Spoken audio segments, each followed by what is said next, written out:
What's going on, everyone? My name is iSoapySuds, here bringing you the premiere of Pros and Cons, which is a new show of mine where I'll be looking at the goods and bads that various games have to offer.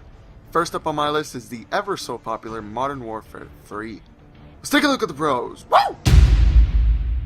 First up is how the game stays true to its predecessors in terms of multiplayer coding and game mechanics. Even though I highly endorse innovation in games, I deem it unnecessary in this case because you don't fuck with the way a game works if its previous titles got you millions of dollars in fans, unless the fanbase is getting sick of the way the game plays. If your community loves and actively plays the game without making many major complaints, then don't mess with the mechanics. It's as simple as that. If you do, you'll end up with a disappointing game like Halo Reach.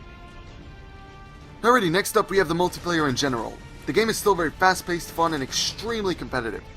While I'm not much of a fan of custom loadouts, I can very much respect the amount of customization they allow you to do to enhance your style of play.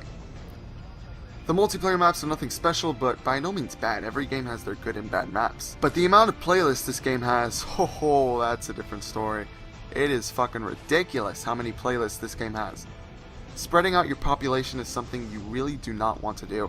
And the way Modern Warfare 3 does it is just, it's stupid. No ifs, ands, or buts about it.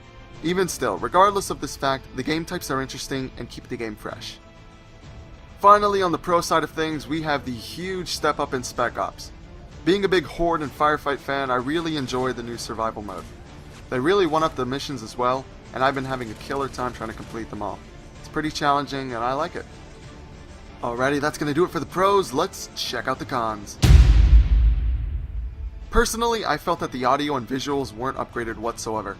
The sound effects used aren't at all much better than the subpar sounds used for Modern Warfare 2, and the visuals look completely the same.